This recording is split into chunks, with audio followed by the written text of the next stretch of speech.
Yo les pido que abran en el Evangelio de Mateo, Evangelio de Mateo capítulo 21.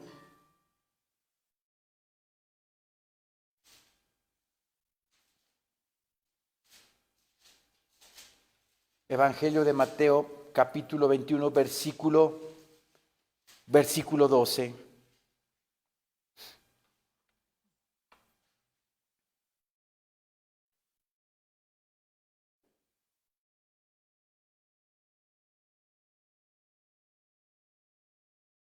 Amén, hermanos. Amén.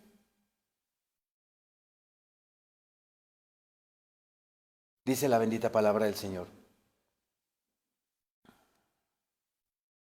Y entró Jesús en el templo de Dios y echó fuera a todos los que vendían y compraban en el templo y volcó las mesas de los cambistas y las sillas de los que vendían palomas.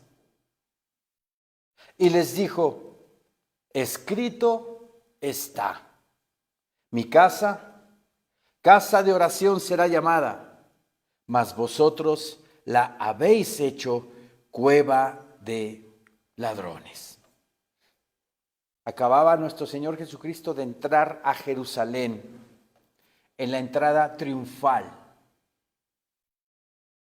cargado, llevado por un pollino hijo de asna, dice la palabra bendita del Señor, y entró en el templo. ¿Y qué fue lo que vio? Un mercado, algo totalmente diferente a lo que es un templo. ¿Qué sucedía en ese entonces en el templo del Señor? Había corrupción. Los saduceos, que era la secta la cual el sumo sacerdote era el que estaba a cargo del templo, se dedicaban a traficar con animales. Los residentes de la región aledaña a Jerusalén a veces venían de lejos, a veces venían de cerca, pero tenían que llevar un animal para el sacrificio. A veces las distancias eran largas y pues no podían llevar el animalito desde su casa, se les podía morir, por ejemplo. Entonces, ¿qué hacían los moradores de lugares lejanos? Se iban sin su animal y compraban uno. Pero esos animales, esos rebaños eran propiedad de los sacerdotes y hacían negocio con ellos. Los cambistas también. ¿Qué significa los cambistas? Los que cambiaban la moneda extranjera por el shekel, moneda de Israel, moneda de Jerusalén. Pero a la hora de hacer el cambio en la disparidad, digámoslo así, del valor de la moneda, pues obviamente los engañaban y sacaban más dinero. Le aumentaban el valor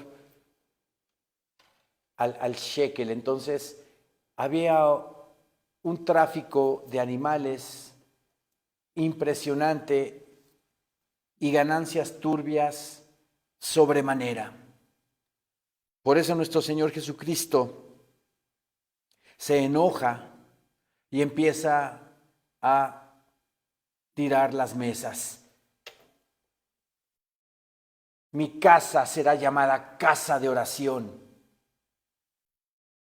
mas vosotros la habéis hecho cueva de ladrones. En la actualidad, muchas iglesias cristianas se han vuelto también en eso. Lugar de tráfico. Las prédicas del pastor las venden. Las alabanzas de la iglesia, si son grupos musicales los que tocan en las iglesias, también ya tienen sus discos y los venden. O afuera de la iglesia se vende comida, infinidad de cosas que no está bien. Mi casa será llamada casa de oración, mas vosotros la habéis hecho cueva de ladrones. Muchas iglesias se han corrompido, se han ido por el mercantilismo sobremanera. Y eso no debe de ser así. Aquí se viene a orar, aquí se viene a escuchar la bendita palabra del Señor. Y nada más. Y nada más. Versículo 14 dice, y vinieron a él en el templo ciegos y cojos y los sanó.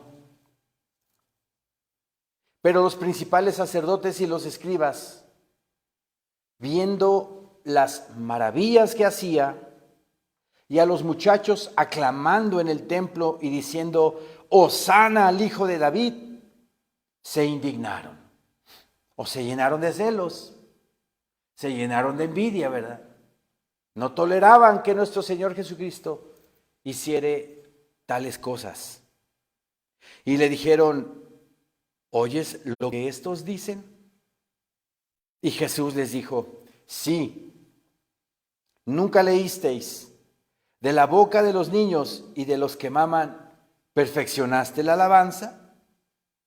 Y dejándolos, salió fuera de la ciudad a Betania, y la de los bebés espirituales, si me van a alabar. Tengo aquí un comentario bíblico. Si los sacerdotes y escribas no estaban dispuestos a rendirle alabanzas, el Señor sería adorado por jovencitos. Los niños tienen una perspicacia espiritual que supera a su edad. Absorben más, ¿verdad? Los niños que los adultos.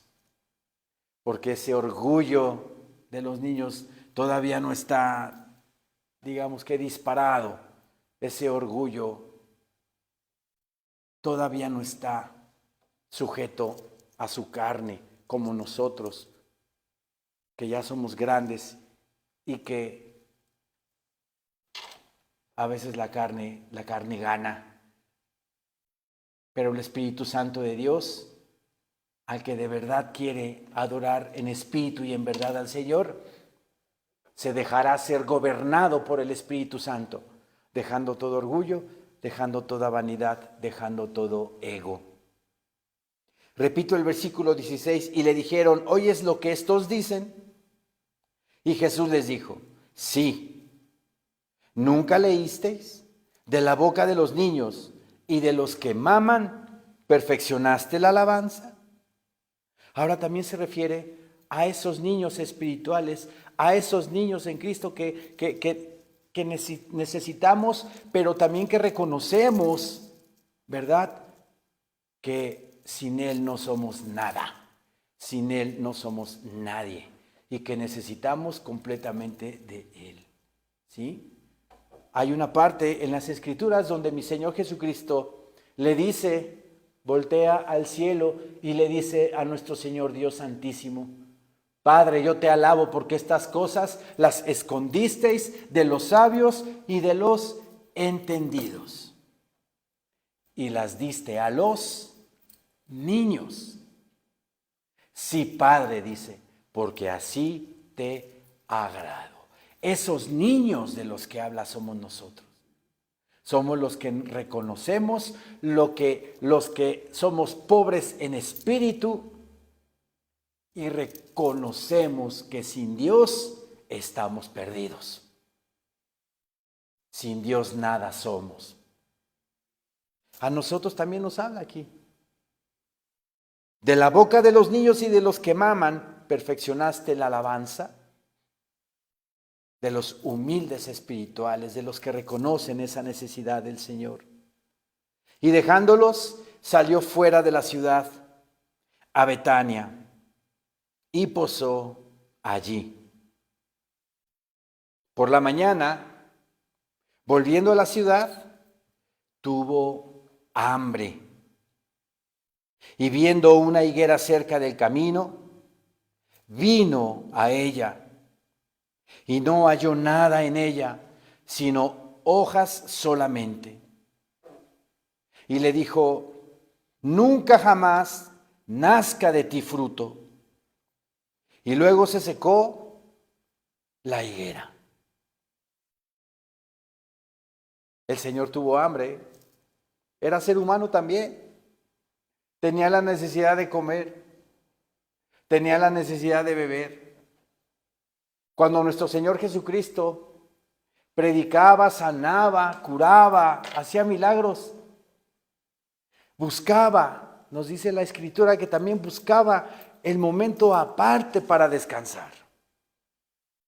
Y aquí saliendo de Betania, dice la palabra que tuvo hambre, se acercó a una higuera para comer de su fruto, pero no encontró fruto en ella, sino puras hojas. Qué curioso que en la Escritura, ¿verdad?, que acabamos de leer acerca de la purificación del templo, llegó nuestro Señor Jesucristo al templo y ¿qué encontró? Pura corrupción. Pura corrupción espiritual. No estaba el templo en orden, no estaba el templo según los designios de Dios, sino había una corrupción en ese lugar. ¿Qué encontró mi Señor Jesucristo en ese templo? Pura corrupción. ¿Encontró fruto en ese templo? No encontró fruto en ese templo. Mas, sin embargo, llegaron dos personas, versículo 14, y vinieron a él en el templo ciegos y cojos y los sanó. Mejor los pobres, los necesitados, llegaron y reconocieron al Salvador. Pero los religiosos, los que supuestamente tenían el conocimiento de la ley, no halló fruto en ellos. Lo que pasa con la higuera es reflejo de lo que pasó en el templo. El Señor Jesús, nuestro Señor Jesús, tiene hambre, quiere tomar un higo de esa higuera que estaba bien adornadita con hojas, pero sin fruto, y la maldijo. Nunca, jamás nazca de ti fruto. Y enseguida se secó la higuera. Le está hablando también mi Señor Jesucristo al pueblo de Israel, que cuando llegó a ese templo físico no encontró fruto en los dirigentes, en los sacerdotes. Había desorden, había mercantilismo, había corrupción. Y el Señor, al maldecir esa higuera y no encontrar fruto en ella, estaba hablando al mismo tiempo del pueblo de Israel. Sabemos que la higuera en la palabra de Dios representa al pueblo de Israel, porque así lo dice, por ejemplo, el libro de Oseas, capítulo 9, profeta Oseas.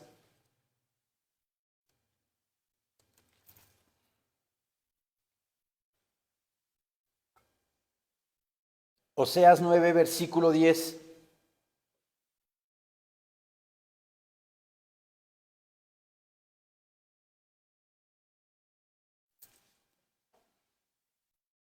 Oseas 9:10 dice: como uvas en el desierto, hallé a Israel.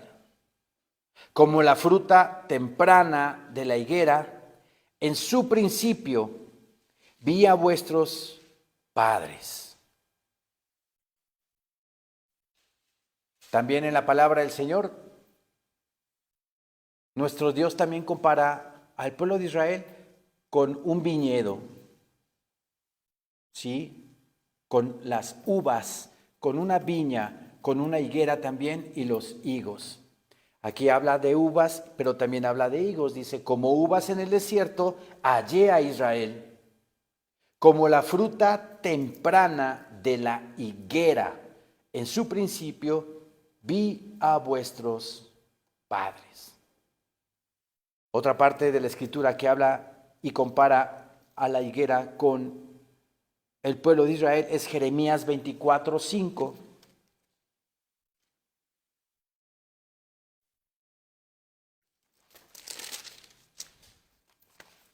Jeremías 24:5.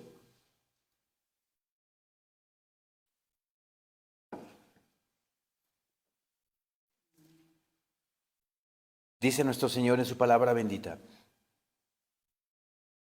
Así ha dicho Jehová, Dios de Israel, como a estos higos buenos, así miraré a los transportados de Judá, a los cuales eché de este lugar a la tierra de los caldeos para bien. Porque pondré mis ojos sobre ellos para bien, y los volveré a esta tierra, y los edificaré, y no los destruiré. Los plantaré, y no los arrancaré. Aquí Jeremías habla de esos higos buenos que mi Señor Dios los va a cuidar, los va a proteger, porque fueron fieles, fue su remanente fiel. Cuando el pueblo de Israel, en este caso el reino del sur, Judá y Jerusalén, andaban mal para con el Señor. Regresando a Mateo 21,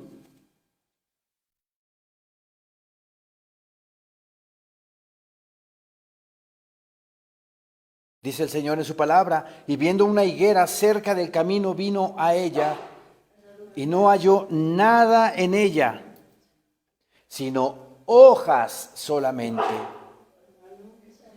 Y le dijo, nunca jamás nazca de ti fruto. Y luego se secó la higuera. ¿Qué encontró en Israel? Encontró un cuerpo religioso, un cuerpo sacerdotal, en apariencia lleno de hojas, lleno de hojas, pero interiormente no había fruto.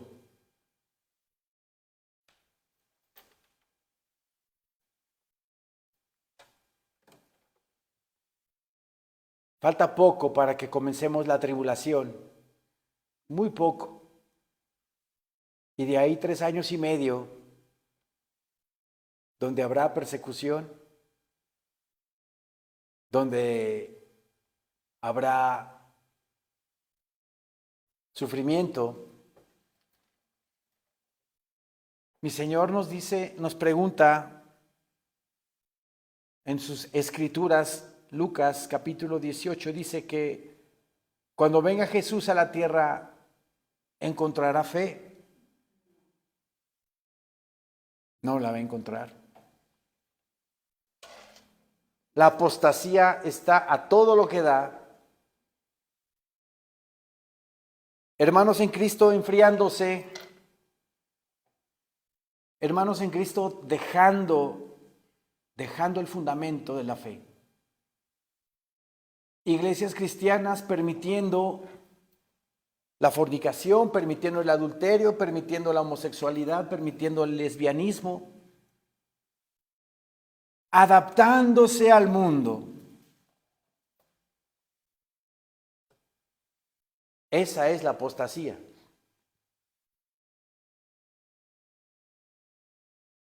Cuando Cristo Jesús venga por su iglesia, cuando Cristo Jesús venga en las nubes y desde las nubes vea sus templos. ¿Quiénes son los templos del Señor? Nosotros, ¿verdad? Nosotros somos sus templos. Cuando Cristo Jesús venga en las nubes y vea todos sus templos, ¿los va a ver con hojas solamente? ¿O los va a ver con fruto? Él quiere vernos con fruto. Que no en apariencia,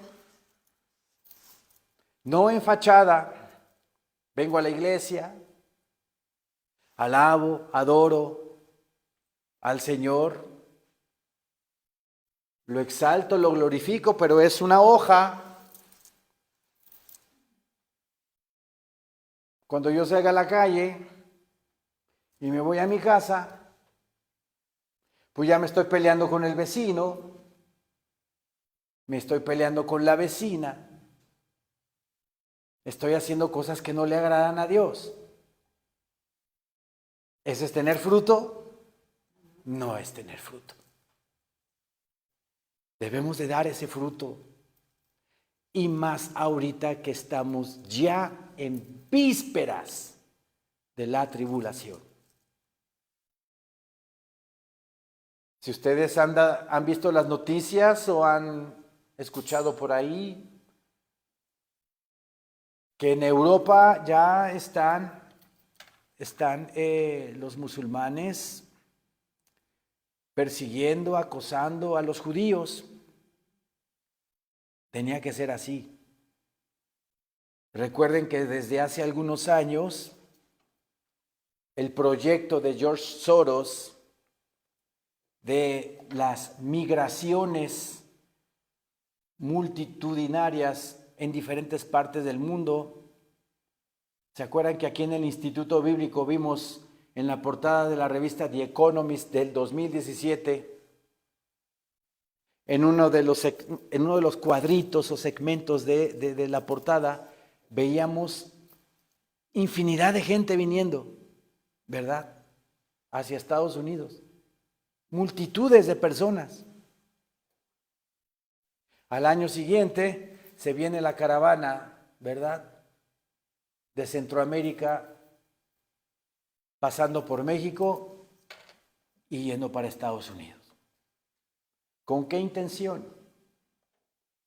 Pues crear caos, quitarle la identidad al país. Ahorita Europa ya no tiene identidad. Europa está llena de musulmanes. La guerra de Siria del año 2011 provocó migraciones masivas hacia Europa por parte de árabes, musulmanes, chiitas y sunitas. Y con esa intención fue provocada esa guerra, aparte de desestabilizar y quitar de gobierno a Yasser Arafat, cosa que no logró Estados Unidos, pero les resultó lo de la migración, porque ahorita Europa está inundado de musulmanes. ¿Y qué está pasando? Me acabo de enterar de una iglesia, una sinagoga, ¿verdad?, en Alemania, en Suecia también ya hubo problemas con judíos, musulmanes agrediendo a judíos por el asunto que estamos viviendo en el Oriente Medio. Entonces, eso está empezando. Como los cristianos amamos a Israel, pues de ahí también viene la persecución para con nosotros. ¿Estamos preparados para eso? ¿Tenemos fruto en el Señor? ¿Tenemos la fe suficiente para no negar al Señor? Por eso el título de esta prédica es: cuando venga Jesús, ¿encontrará fe en la tierra? Ya estamos en tribulación casi. ¿Y qué debemos de hacer? buscar el rostro del Señor. Pedirle al Espíritu Santo que nos ayude a dar fruto. ¿Cuál es el fruto del Espíritu Santo? Amor, gozo, paz, paciencia, benignidad, bondad, fe, mansedumbre y templanza. Ese es el fruto que quiere mi Señor Jesucristo ver cuando Él venga por su iglesia, venga por sus templos, que estemos llenos de fruto, del fruto de justicia. Cuando Él llegó a Jerusalén, entró en el templo y vio puras hojas. Se enojó el Señor, ¿verdad? Azotó, ¿verdad?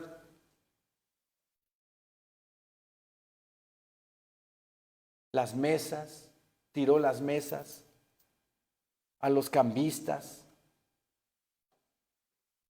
porque no encontró fruto.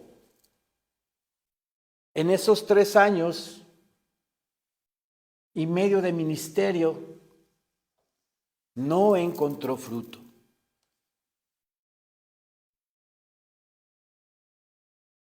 En Lucas 13, vamos a Lucas 13, por favor.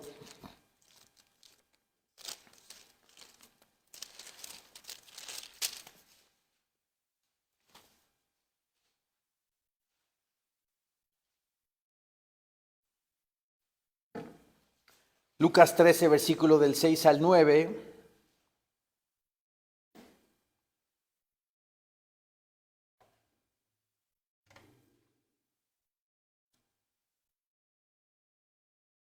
Dice el Señor en su palabra, dijo también esta parábola.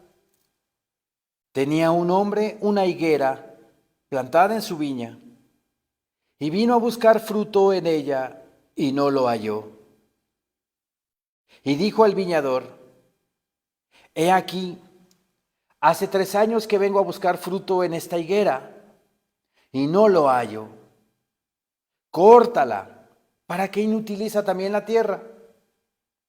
Él entonces respondiendo le dijo, Señor, déjala todavía este año, hasta que yo cabe alrededor de ella y la abone. Y si diere fruto, bien. Y si no, la cortarás después. Vean esta parábola de la higuera estéril que mi Señor Jesucristo les comenta, les relata. Anteriormente les hablaba de el caso de los galileos que fueron muertos por la gente de Poncio Pilato, diciendo que si ellos, por sus acciones, esas acciones merecían morir más que los otros galileos. Y decía, yo les digo que no. Diciendo, arrepiéntanse todos ustedes de todos sus pecados. Aquí en la parábola de la higuera estéril menciona que espérate otro año, espérate un año más para que dé fruto. En esta parábola que mi Señor Jesucristo menciona, no se esperó mi Señor Jesucristo 3 años y medio para dar fruto, para que dieran fruto. Se esperó 37 años. ¿Por qué? Porque cuando el Señor subió a los cielos, ¿verdad? De ahí, que fue el año 33, viene la invasión del Imperio Romano por Tito en el año 70. O sea, en esta parábola mi Señor dice, bueno, pues me espero otro año. Vean la misericordia de Dios. Y no se esperó otro año, ¿verdad? En la realidad, sino se esperó 37 años para que el pueblo de Israel diera fruto. ¿Dio fruto? No lo dio.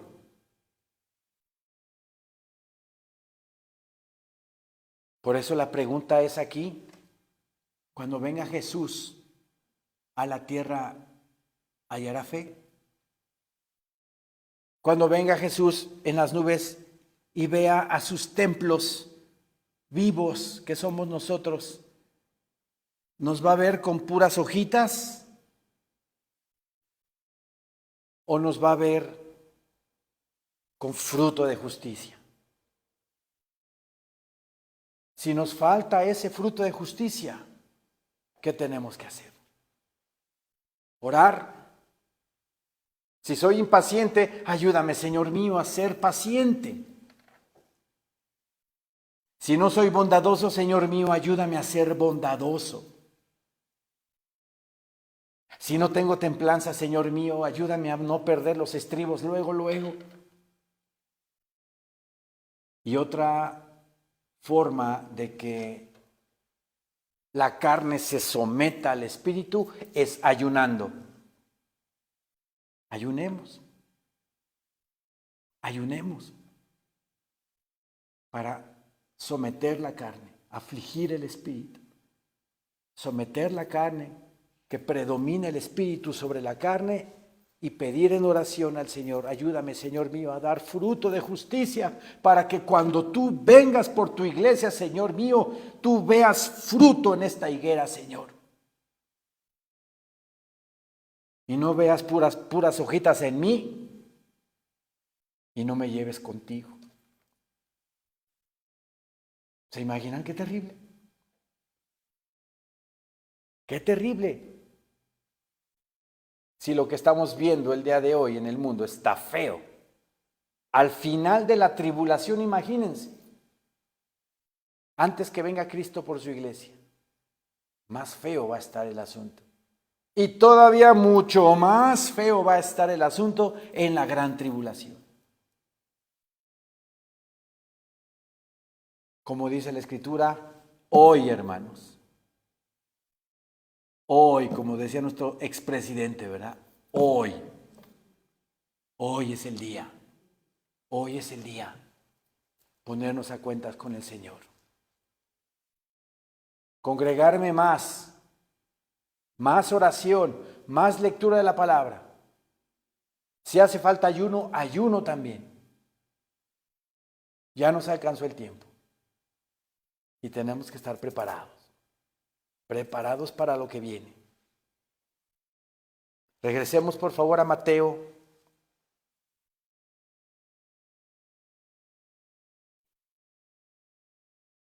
Y viendo una higuera cerca del camino, versículo 19, vino a ella y no halló nada en ella sino hojas solamente.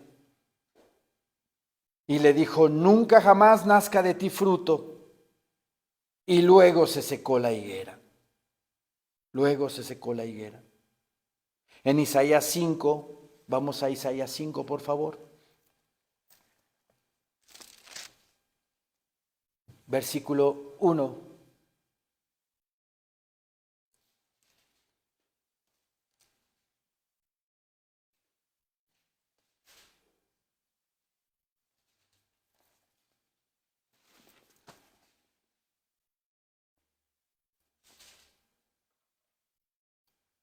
Ahora cantaré por mi amado, el cantar de mi amado a su viña. Tenía mi amado una viña en una ladera fértil. La había cercado y despedregado y plantado de vides escogidas.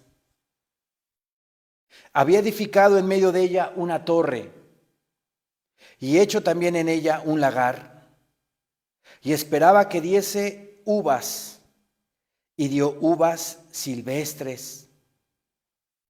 Ahora pues, vecinos de Jerusalén y varones de Judá, juzgad ahora entre mí y mi viña. ¿Qué más se podía hacer a mi viña que yo no haya hecho en ella? ¿Cómo, esperando yo que diese uvas, ha dado uvas silvestres? Os mostraré pues ahora lo que haré yo a mi viña. Le quitaré su vallado y será consumida. Aportillaré su cerca y será hollada. Vean qué terrible. Aquí, en esta parábola de la viña, Isaías nos dice, ¿verdad?, que ese agricultor cavó la viña, puso un vallado, un pórtico alrededor de ella, una torre para vigilarla, esperando el fruto de esa viña. Hablando del pueblo de Israel, ¿verdad? ¿Y qué encontró y qué brotó de la tierra? Uvas silvestres. O sea, uvas amargas, que no sirven. Pero que si tú las juntas, una uva madura o buena y una uva silvestre, se parecen muchísimo. En apariencia se ven iguales. Pero si tú pruebas una o pruebas la otra, la uva silvestre te va a saber amarga. Ese fue el fruto que dio el pueblo de Israel antes de las invasiones mencionadas en la palabra de Dios, del imperio asirio y del imperio babilónico. Pero ¿qué dice más la palabra? Dice, versículo 5, os mostraré pues ahora lo que haré yo a mi viña. Le quitaré su vallado y será consumida. Aportillaré su cerca y será hollado. O sea, le va a quitar su cerca. Le va a quitar su cerca, su protección. Y Dios mismo, mi Señor Dios Santísimo, le quitó su protección al pueblo de Israel por no dar el fruto que Él quiere que dé. Lo mismo con nosotros. Si no damos ese fruto, cuando Cristo Jesús venga por su iglesia, no nos llevará con Él. Versículo 6 dice, haré que quede desierta, no será podada ni cavada, y crecerán el cardo y los espinos, y aún a las nubes mandaré que no derramen lluvias sobre ella. Completamente entregado el pueblo de Israel a un desierto espiritual. Versículo 7, ciertamente la viña de Jehová de los ejércitos es la casa de Israel. Y los hombres de Judá, planta deliciosa suya. Esperaba juicio, y he aquí vileza, justicia, y he aquí clamor. Este versículo, en la Nueva Traducción Viviente, dice así, Isaías, capítulo 5, versículo 7. La nación de Israel es la viña del Señor, de los ejércitos celestiales. El pueblo de Judá es su agradable huerto. Vean cómo tiene mi Señor Dios a su pueblo amado, ¿verdad? Israel, pero a Jerusalén, a Judá, su huerto, dice, agradable. ¿Por qué? Porque de ahí, ¿verdad? De ahí de Jerusalén, de ahí de la tribu de Judá, vendría el Salvador, el Rey de Israel, nuestro bendito Redentor. Él esperaba una cosecha de justicia, pero en cambio encontró opresión. Esperaba encontrar rectitud, pero en cambio oyó gritos de violencia. Fue lo que se vivía, es lo que se vivía, en Israel antes de las invasiones extranjeras. Opresión de las autoridades hacia el pueblo y también violencia. Fue lo que encontró el Señor. Y no una uva agradable, una uva deliciosa, una uva jugosísima. ¿Ustedes han probado de esas uvas que de repente están medio amargas? ¿Qué tal saben? Así pone mi Señor ese gesto cuando ve a alguno de nosotros que no estamos dando fruto, ¿verdad? No le agrada al Señor que no estemos dando fruto. Regresemos a Mateo 21, por favor.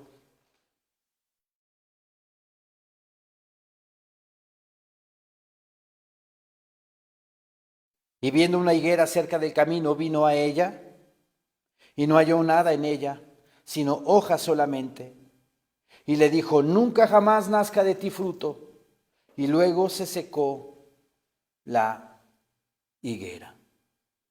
En el Salmo 15, vamos al Salmo 15, por favor.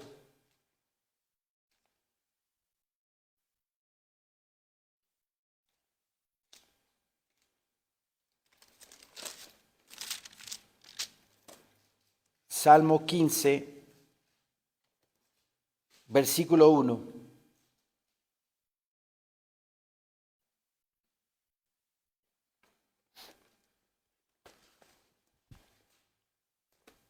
Amén, hermanos. Amén. Hasta en coro, ¿verdad? Jehová, ¿quién habitará en tu tabernáculo? ¿Quién morará en tu santo monte? En tu monte santo, perdón.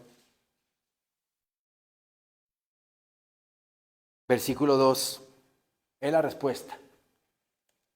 El que anda en integridad y hace justicia y habla verdad en su corazón. El que no calumnia con su lengua, ni hace mal a su prójimo, ni admite reproche alguno contra su vecino. Si se dan cuenta, aquí está el mandamiento de amarás a tu prójimo como a ti mismo. Porque si amamos a nuestros semejantes, si amamos a nuestro prójimo, ¿verdad? No vamos a calumniar a nadie con nuestra lengua, o sea, hablar o difamar el honor de alguien.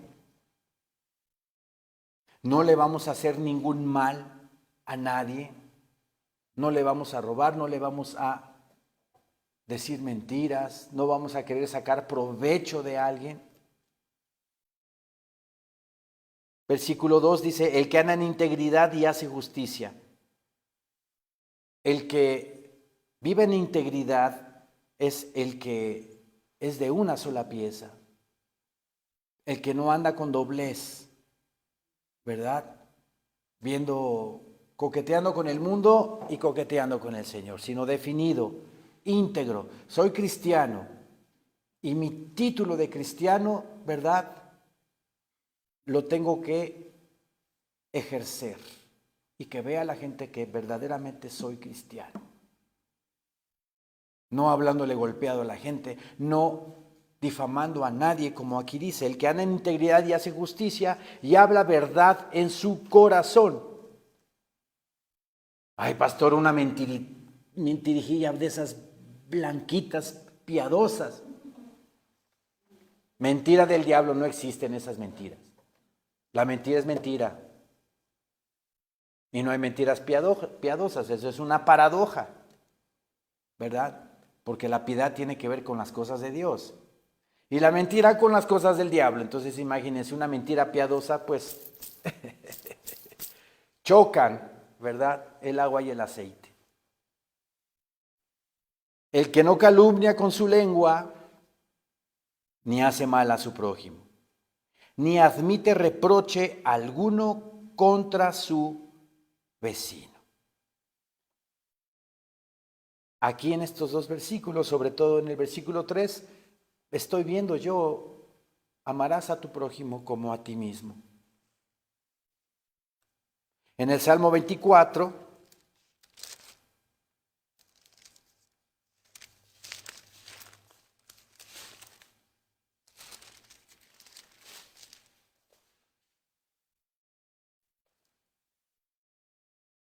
se hace la misma pregunta el salmista.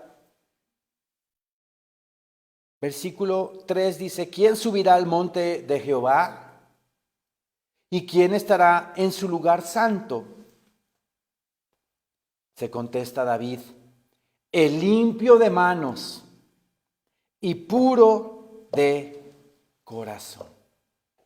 Que no guarda rencores, que no guarda envidias, que no guarda ningún resentimiento en su corazón, sino que es puro y transparente en su vivir. El limpio de manos y puro de corazón, el que no ha elevado su alma a cosas vanas, superficiales, ni jurado con engaño. Esos son los que estarán con el Señor, reinando por 1000 años.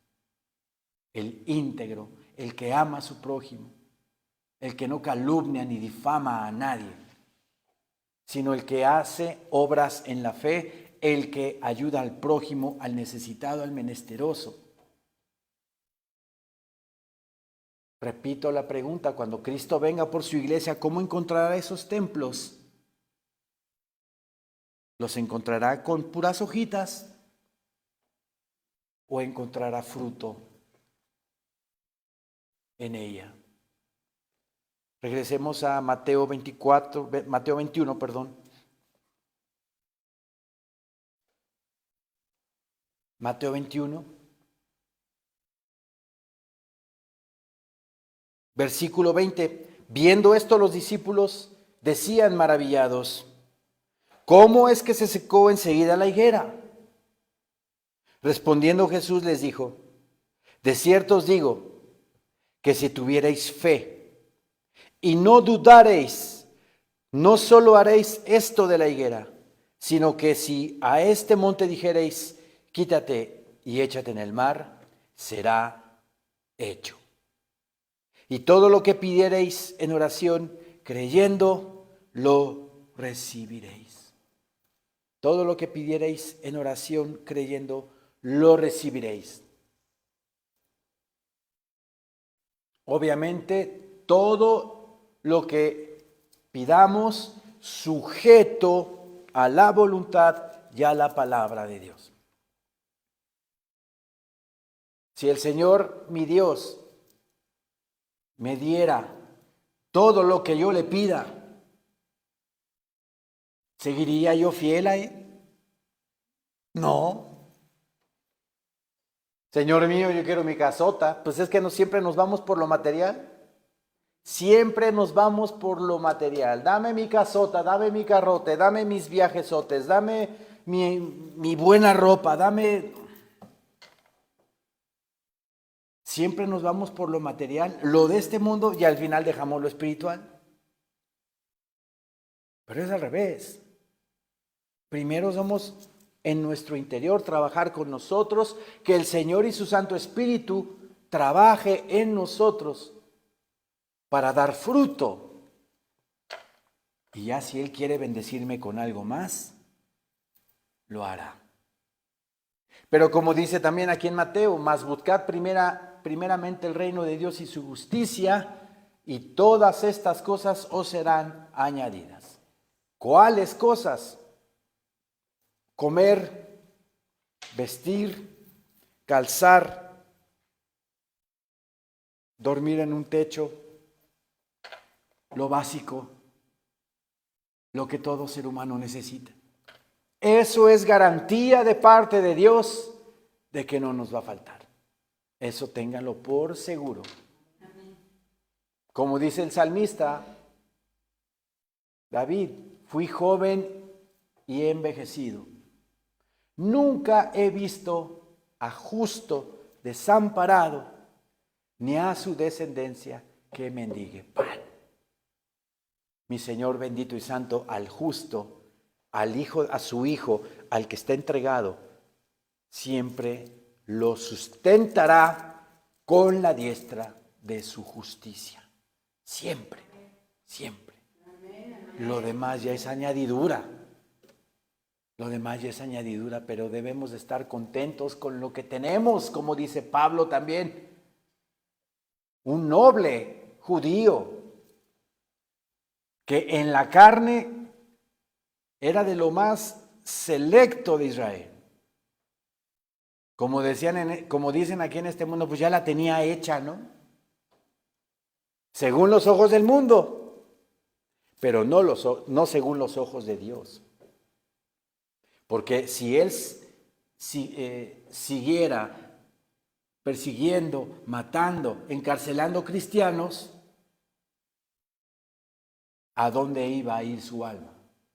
Al infierno. Pero bendito sea mi Señor que se le aparece camino a Damasco, queda ciego, se deslumbra, escucha la voz y dice: Señor, ¿qué quieres tú que yo haga? Y en ese momento le pasa lo mejor que le puede pasar a cualquier ser humano: conocer a su Salvador, conocer a su Señor, conocer a su Kurios, como dice en griego. La palabra Señor en griego es Kurios. Y significa mi dueño, mi amo, mi jefe supremo, mi todo. Y ese debe de ser para nosotros nuestro Señor Jesucristo.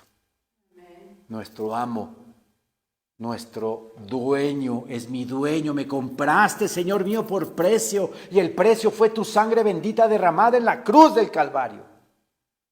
¿Qué tú quieres, Señor mío, que yo haga? Así como Pablo le dijo al Señor. Cuando se lo llevan a la calle de la derecha en Damasco, y se le aparece mi Señor Jesucristo a Ananías y le dice: quiero que vayas y le impongas mano a Saulo de Tarso. Pero Señor bendito, andaba persiguiendo a tu pueblo. Tú hazme caso, porque instrumento escogido me es para llevar mi gloria, mi palabra, a reyes, a gobernantes, a toda clase de personas. Vean cómo lo utilizó. ¿Qué fue mejor? ¿Su vida anterior de Pablo o su vida en Cristo Jesús? ¿Se hubiera salvado Pablo con la ley? No se hubiera salvado. Se salvó Pablo por la gracia y misericordia de Dios, recibiendo a Jesucristo como su único Señor y suficiente Salvador de su vida. Aquí en la palabra, repito, el 21, respondiendo Jesús les dijo: de cierto os digo que si tuvierais fe. ¿Tenemos fe, hermanos? Amén. Amén. Y no dudaréis. No hay que dudar. No hay que dudar. No solo haréis esto de la higuera, sino que si a este monte dijereis: quítate y échate en el mar, será hecho. ¿Creen en el poder de Dios para que se pueda hacer eso? Amén. Sí se puede. Nuestra fe debe de ser tan grande que debemos de creer que eso se puede hacer. Pero mal haríamos si nos presentáramos delante de una montaña y le dijéramos a la montaña: desarráigate y échate en el mar. ¿Por qué estaríamos haciendo mal? Porque entonces estamos poniendo a prueba a Dios y lo estamos tentando. Lo estamos tentando. ¿Sí? Con el simple hecho de creer que Dios puede hacer eso, con eso basta. Es como lo que nos pasó con el COVID-19. Que voy a andar sin tapaboca por todos lados y no me voy a contagiar. Y anduve en medio de enfermos y anduve diciendo: no, yo. Cuidado, porque ahí estamos tentando a Dios. El Señor nos cuida, claro, pero debemos de ser prudentes. Es como si a mí me gusta mucho la velocidad y yo voy en la carretera y Dios me cuida y me protege y voy a 180 y en las curvas y esto y el otro. Estoy tentando a Dios también. ¿Sí? El simple hecho de creer que lo puede hacer, con eso tenemos. Voy a poner a prueba a Dios. Me voy a poner enfrente de esa montaña y le voy a decir, desarráigate y échate en el mar. ¿Qué creen que pasaría? ¿Estaríamos pecando?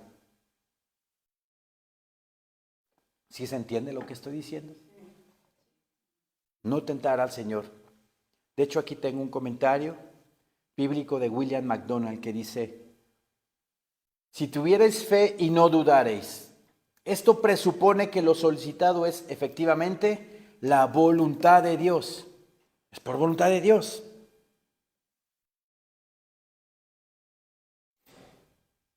Solo la fe que viene de Dios es absolutamente libre de dudas.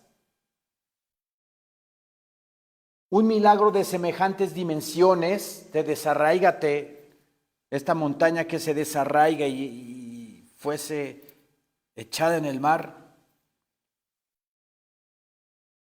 Un milagro de semejantes dimensiones era lo que precisamente deseaban los escribas y fariseos que Jesús hiciera. Un milagro espectacular. ¿Se prestó el Señor a eso? Claro que no. No les bastó con la sanidad de los cojos, no les bastó con la sanidad de los leprosos, con la resurrección de Lázaro, de la hija de Jairo y del hijo de la viuda de Naín. Fue suficiente, ¿no? Pero querían tentar al Señor, querían probarlo y querían un milagro, pero inmenso.